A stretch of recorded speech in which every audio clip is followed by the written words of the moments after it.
It is an honor to join you to deliver this address on this significant day as we gather to commemorate International Youth Day.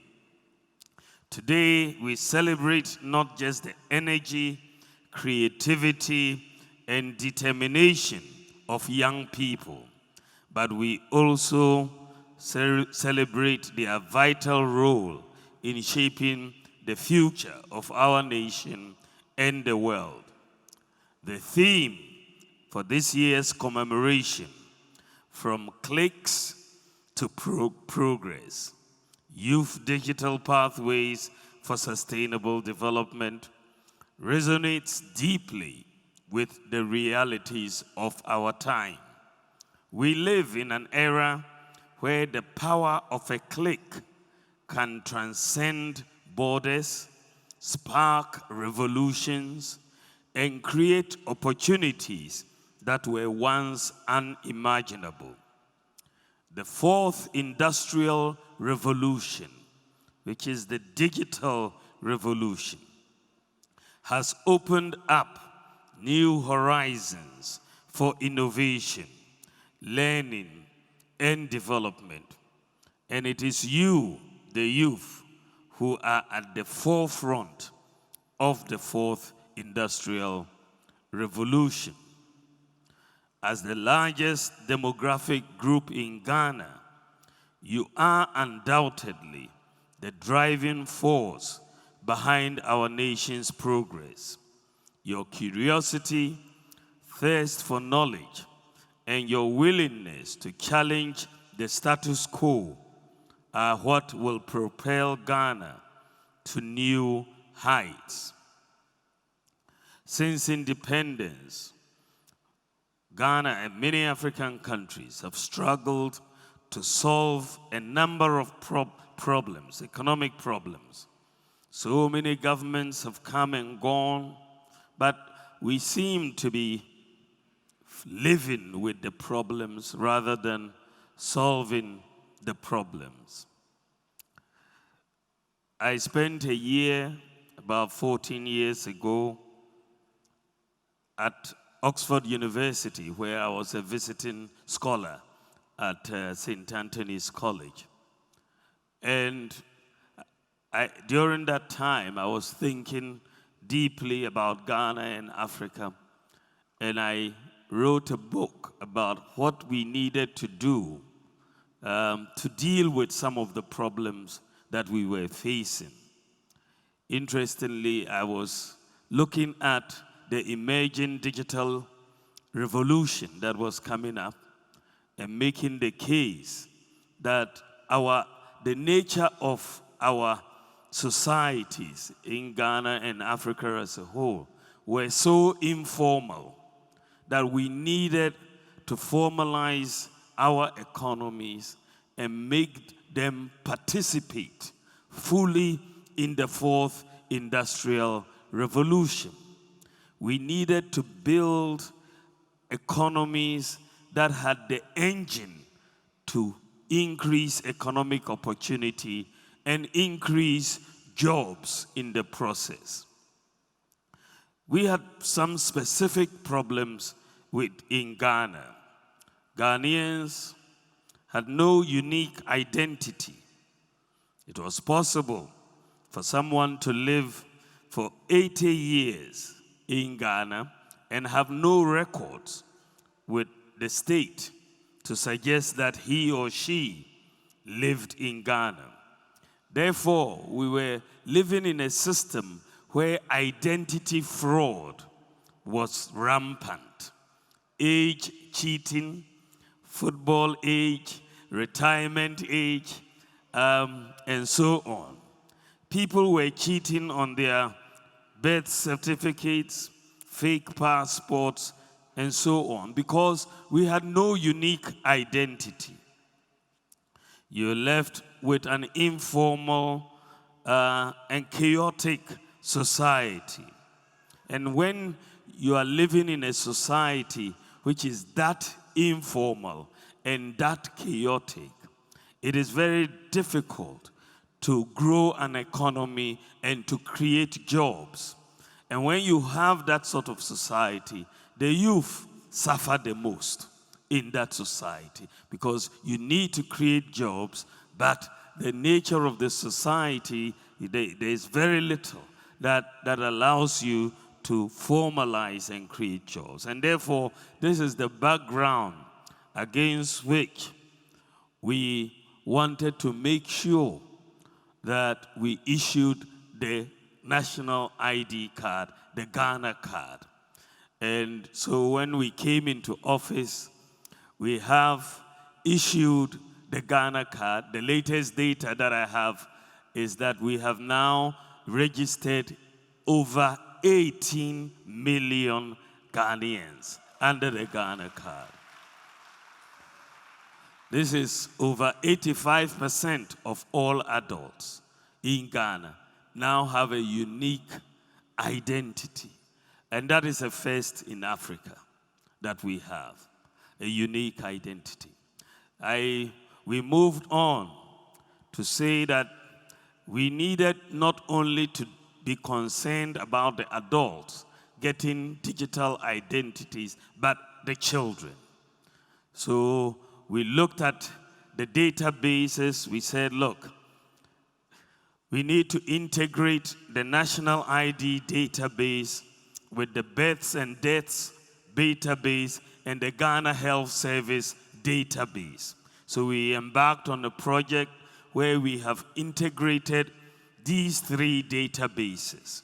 And that has now allowed us, for children, as Charles was mentioning earlier, for children who are now born today in a hospital in Ghana, if you take them for a weigh-in, at the weigh-in of the children, and we made it weigh-in because by that time the outdooring would have been done and the child has a name.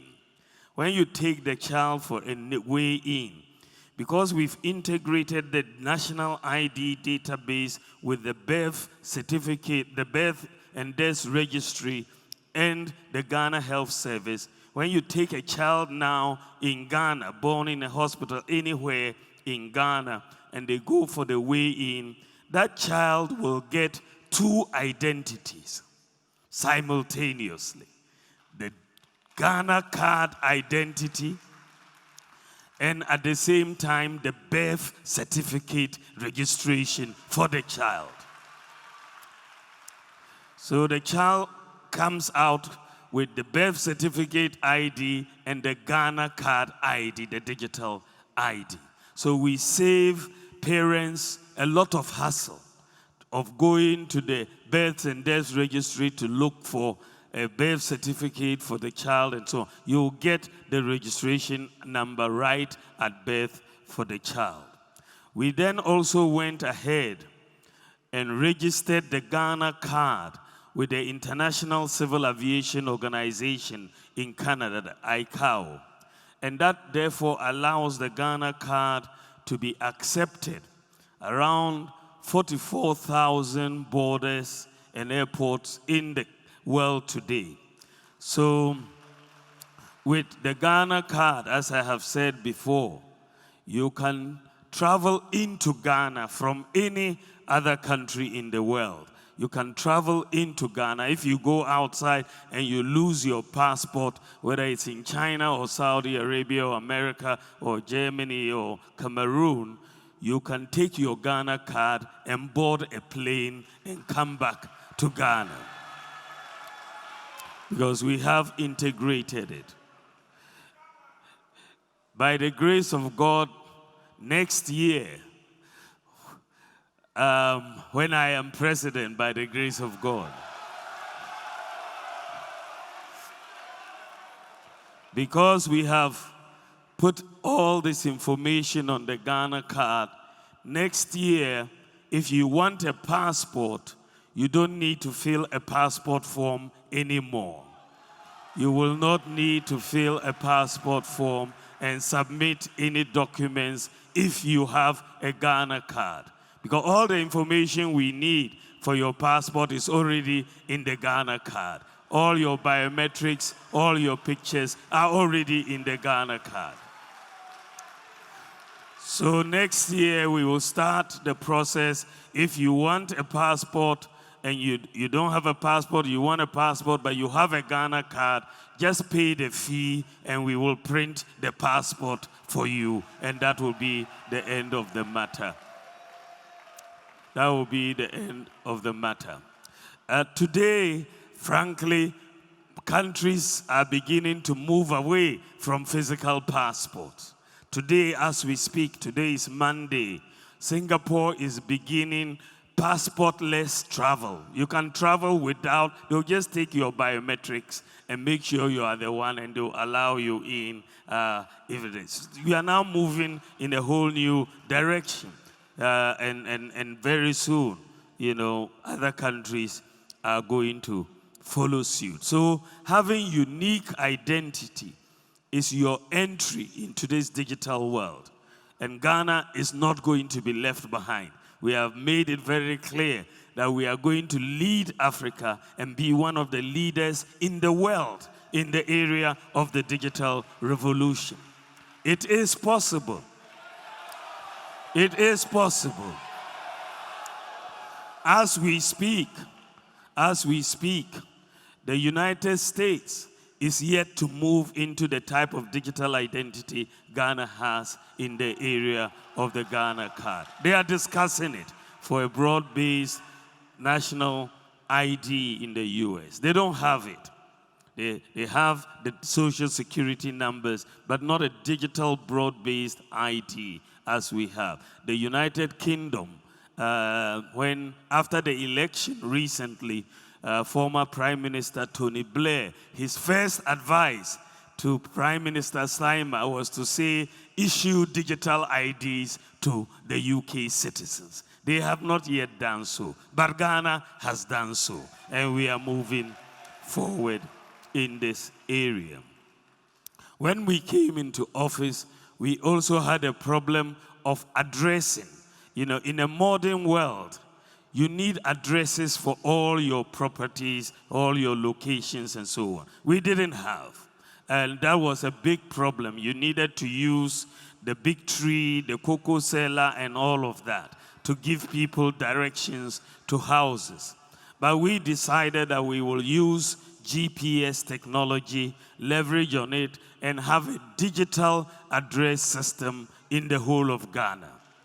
And we have solved the problem that we had since independence of not having a digital, not having a working address system. Now, everywhere in Ghana, every location has a digital address. And so that is very, very good for all of us. And Ghana is the second country in the whole world to have a broad-based digital address system. The whole world. That is what we are using. Now, then you see that there is so much benefit in terms of opportunities for job creation, because today's world, the commerce and trade is done on the internet. And if you don't have an address, how do you get people to come and buy from you or to deliver to other peoples? So e-commerce and the sustainability of e-commerce depends on addresses. Today, if you go to any of the advanced economies, United Kingdom, United States, Germany, wherever you're talking about, today, if you go there and you collapse their address system, those economies will collapse just because of addresses, because everything depends on your address. And that is a major, major thing that Ghana has done. We have gotten a digital address system. And that is solving a lot of problems that we used to have. Of course, one of the areas for any country to move forward is that you must have your citizens who are registered for taxes so that you can have domestic revenue mobilization. When we came into office, only 4% of adults had tax identification numbers. 4% of the adult population had tax identification numbers. So you couldn't tell as a tax authority, GRA, who has actually filed their taxes. If only 4% of your adults have tax identification number, the rest of the 96%, where do you find them? Who are they? And so on. We didn't have that information. So immediately we issued the Ghana card. We said that, well, we proposed that we should change the tax identification number to your Ghana card number. So your Ghana card number is now your tax identification number. And immediately we did that. The proportion of adults with tax identification numbers in Ghana now has gone up from 4% to 85%. Just like that. And that is solving a very, very big problem for us, because we now know what we are, who has filed, who hasn't filed, and you can get there. Another major problem that we had was that over 65% of the population did not have access to a bank account. There was financial exclusion, and this results, of course, in lower savings and higher interest rates in the economy. And that also limits access to credit, which many, many businesses need, many individuals need. But what we knew was that many people had mobile money accounts, even though they did not have bank accounts. So we said that, well, let us accept the fact that the majority of our population have Momo accounts, but don't have bank accounts, and leverage on the Momo accounts to bring them in terms of the financial scope, in terms of the financial inclusion. And so, first of all, when we came into office, you couldn't move money, transfer money between MTN and Vodafone at the time, or Vodafone and Airtel. They were not interoperable. You couldn't move money between a bank account and a Momo account. It wasn't there. And so we decided that we will do mobile money interoperability to make sure you could move money between a bank account and a Momo account, and from one telco to the other. It had never been done in Africa. And we said it was possible. And so we started the process, and we've completed the process. And today, you can move money from one telco to the other, from a bank account to a telco. And millions of people have been affected. And Ghana is the first country in Africa to have completed the mobile money interoperability that we have done. In Ghana, we are the first to do so. And we are for that reason, that is why for the last few years, Ghana continues to be the fastest growing mobile money market in the whole of Africa. We are the fastest growing. And therefore, we have also been able to do a lot, bring a lot of people into the financial system. Because of interoperability, in fact, most people don't even go to their banks anymore. They can do all the transactions on their mobile phones. The bank branches are no longer crowded. Most people have not seen their bank branch in years. They just sit down and move money on their mobile phone. Today, when somebody sends you money from abroad, you no longer have to go to Western Union. It comes straight onto your mobile phone, and you will take it immediately. So we are really transforming. I mean, when we came into office, mobile money transactions totally was 78 billion. Today, it's 1.9 trillion Ghana cedis annual transaction from 78 billion. So we've done a major thing. But what it means is that it has brought in so many people, about close to 85 to 90% of adults, into the financial system. financial inclusion. That is what the interoperability has done. Everybody essentially with a Momo account today, because of interoperability, a Momo account functions just like a bank account.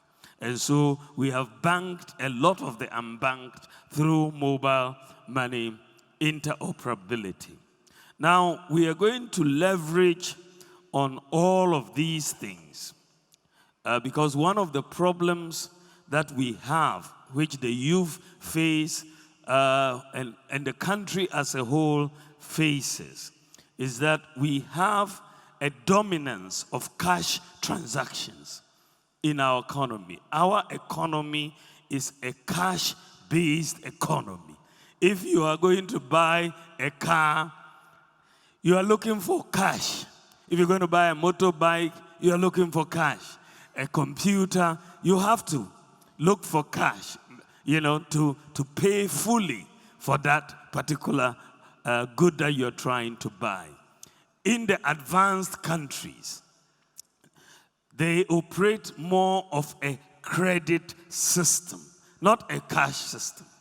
So if they want to buy a car, a motorbike, a computer, a television, they can go and buy it and pay small, small, small over time. That is how that system works. They go and pay small, because why does it work that way and it doesn't work that way in Ghana? Because they have an individual credit scoring system. Every individual has a credit score. And so the lenders can tell whether you are a risky borrower or you are a good borrower. Everybody has a score. And that is what happens in the advanced countries. So the credit system works. And the credit scoring that is done by the credit bureaus is because they have databases on which they can use to score everybody. So everybody has a unique identity. It's very, very important. Unique identity is key. Everybody has an address system. An address that they can say, you live here. Because when they send the bill, they know where to take it. Everybody, has a bank account so that you know, and then they can monitor your transactions over time, whether you pay your electricity bill or you don't pay, and so on. And so you can score people. And so that system, if you are just out of school and you have a job, in the system that operates in the developed countries, once you are out of school and you have a job, you can buy a car and pay small, small, small. You can buy a television and pay small, small, small. So the cost of living, in a way, is much more bearable than in our system. When they pay you, you have to look for more money to add to be able to go and buy that television. And that puts pressure and strain on our workers. And so when I wrote this book 14 years ago, I said Ghana and Africa need to get into this credit scoring so that we can, life will not be as tedious and as strenuous as it is for us. But we needed the basis for credit scoring. And this is why we said, let's do the national ID, let's do the digital address, let's do the Momo interoperability and all of that. The good news is that we have now done all the key things that are needed for credit scoring in Ghana. And by the grace of God, before the end of this year, Ghana will be the second country in sub-Saharan Africa, outside of South Africa, to have individualized credit scoring for everybody. Before the end of this year, that is what our target is. And I think it's going to happen. But that will change the whole system.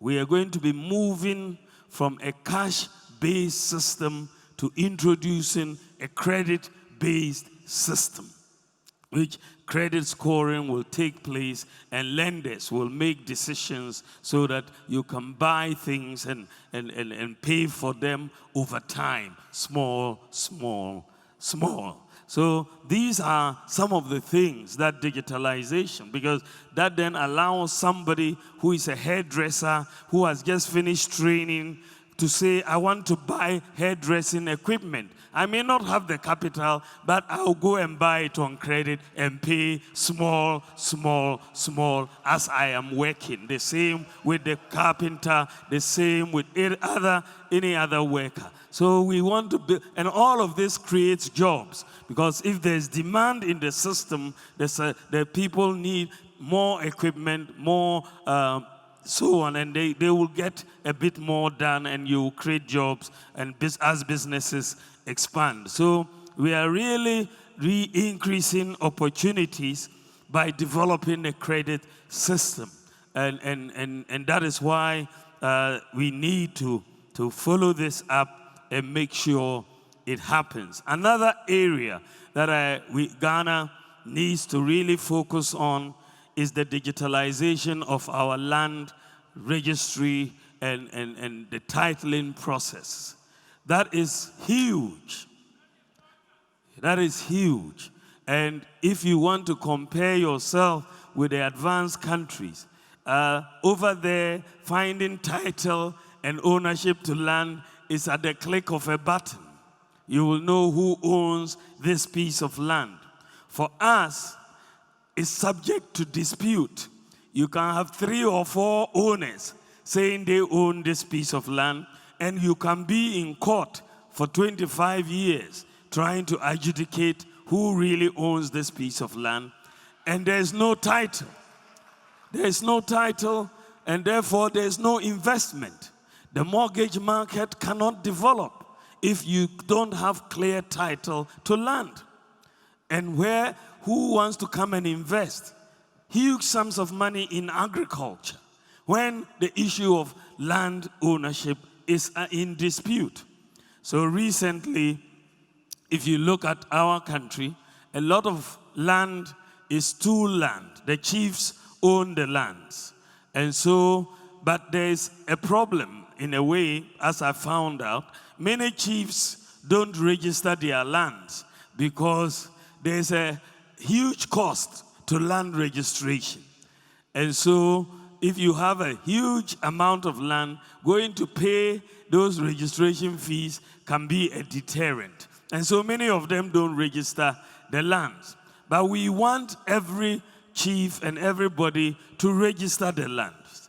And so I am offering a new policy where at the initial setting, all the chiefs can register their land for free. All the chiefs can register their land for free. There will be no charge initially, but when you sell the land, we will collect our registration fee at that point. But initially, we'll register it for you. And then what we are now going to do is to make sure, I want to see a Ghana in maximum 3 years' time, maximum, where any piece of land you are interested in, just enter the digital address for that land and he will tell you the title, who owns that particular land. We are going to digitalize the whole process so that anybody will know this land belongs to this person right on your mobile phone. So you don't have to go and pay for it or look for land guards to protect this land or whatever, or go through a long court process. We will digitalize the titling of all land, and we will know who owns this, who doesn't own this, and we will therefore have opportunities to grow the economy, grow the mortgage market, and grow jobs for our youth. And that is where we want to take Ghana. Another area that I am going to focus on, God willing, as president, is the area of crime and the detection of crime. Crime can be a big disincentive for investment. And so one of the areas that we have been looking at is to look at the whole issue of public safety and how we can help the police detect crimes and also to prevent crimes, to provide disincentives to crimes. In many countries, every part of the public space is covered with cameras, with surveillance cameras. The police, when there's a crime committed here, they can find out who was there at that time because of the cameras. In Ghana, we have deployed, since we've been in office, about 12,000 cameras, but then it's not sufficient. So I asked National Security to provide me an estimate of how many cameras we need for every district capital and every regional capital in the country so that we can see what is happening in the public space. So they've come up with an estimate of 50,000 cameras. And we are going to get them the 50,000 cameras to cover all district and regional capitals to help the police so that if you go and commit the crime, we will see it feely and come and catch you and make sure that we support the police. I could go on, but we have limited time. Through the power of technology, you can access information, connect with your peers across the globe, and collaborate on solutions to the most pressing challenges of our time. I believe that it is possible. What the advanced countries have done, Ghana can do the same, and even more, because we are not held back by legacy systems. However, it's not enough to simply access technology. We must use it wisely, ethically, and purposefully. One of our greatest challenges as a nation is to ensure that every young person, regardless of background, has access to the tools and resources needed to thrive in the digital age. The digital divide remains a significant barrier to progress, and it is our responsibility to bridge that gap. When we came into office, only 32% of Ghanaians had access to the internet. 32%. So the gap was very wide. Today, as we speak, it has gone up to 73% from 32%. So we are getting close. My goal is to have above 99% internet penetration in Ghana. That is where we should go, and I believe we can achieve it within the next 4 years. We are going to make sure. And in that process, I want us to bring down the cost of data.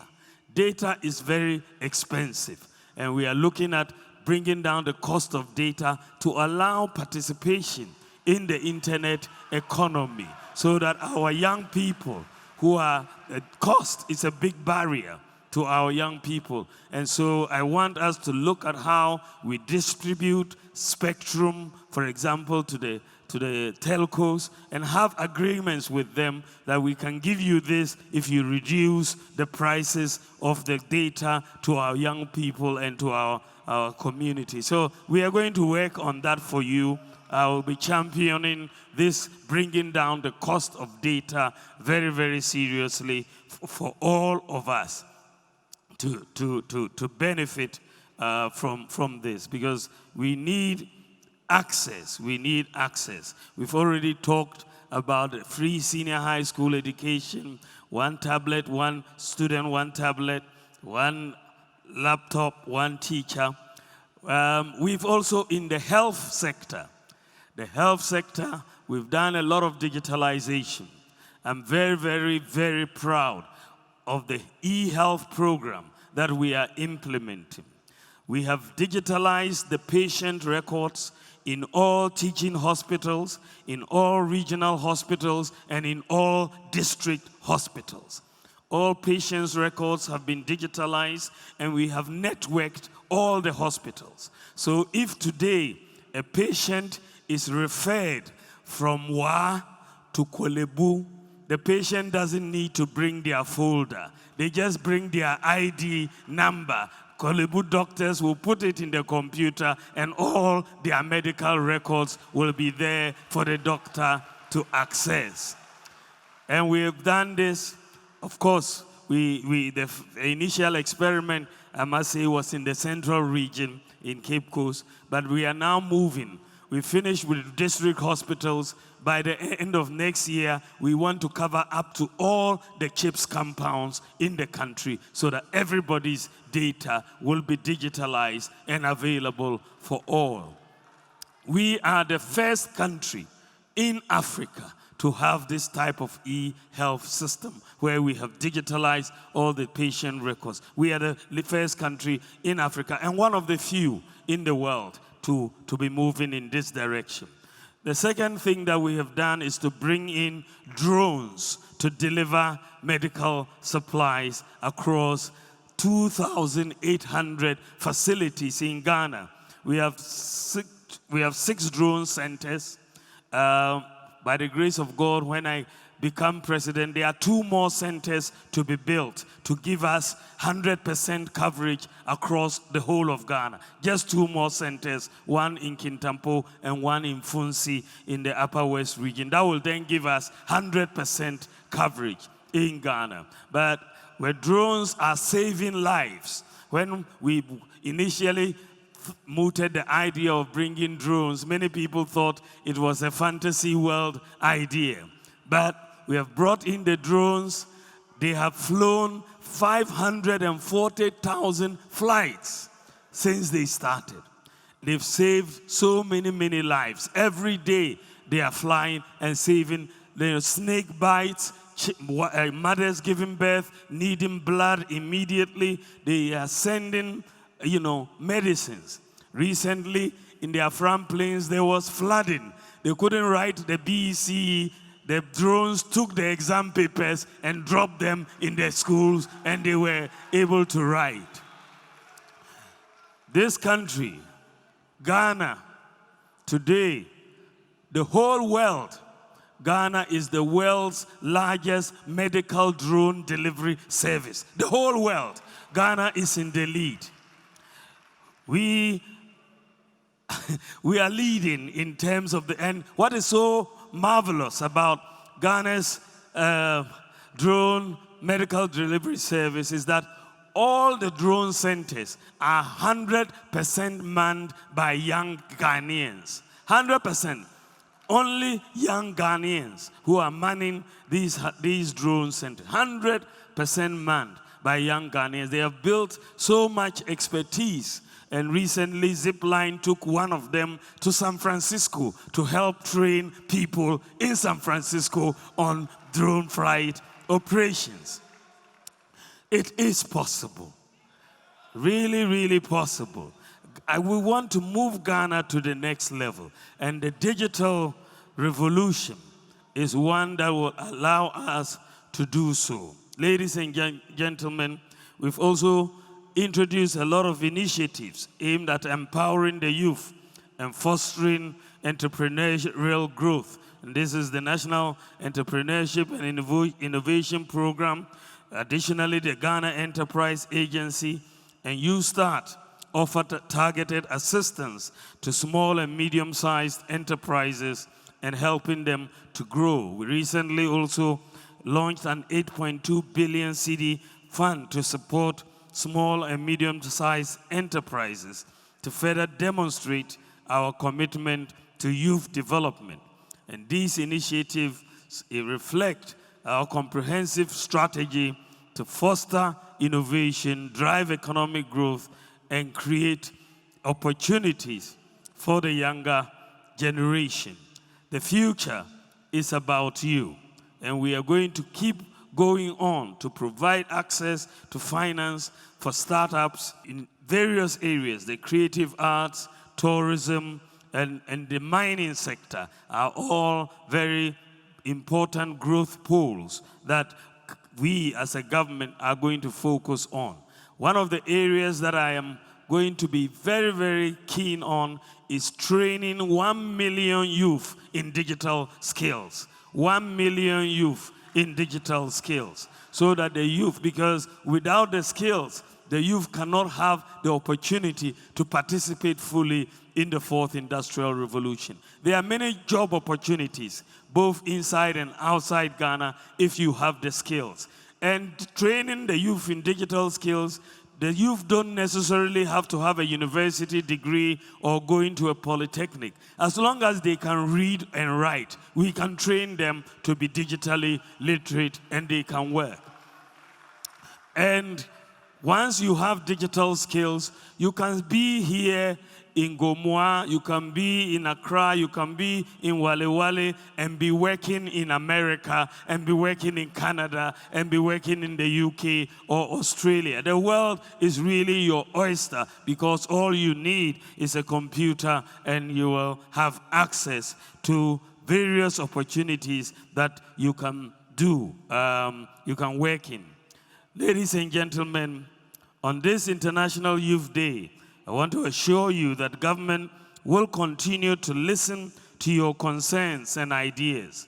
We will advocate for your rights and interests, support initiatives that promote youth development and empowerment, and strengthen partnerships to provide more opportunities for the youth engagement and leadership.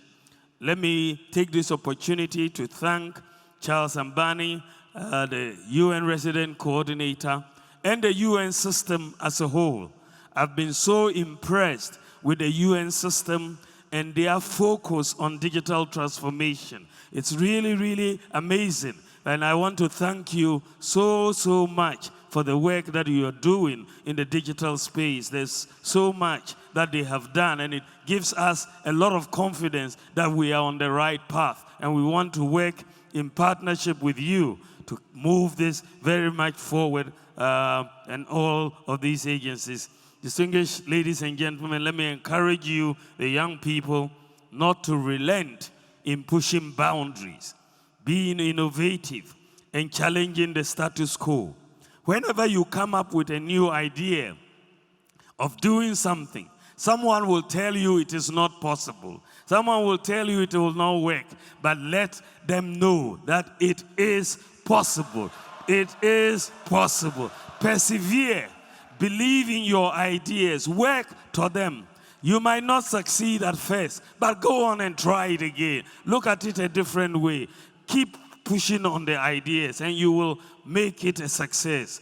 Believe in yourselves and your potential to change the world. You can change the world. Embrace both the traditional knowledge and the technological advancements to position yourselves as digital pioneers for Ghana, for Africa, and for the global community.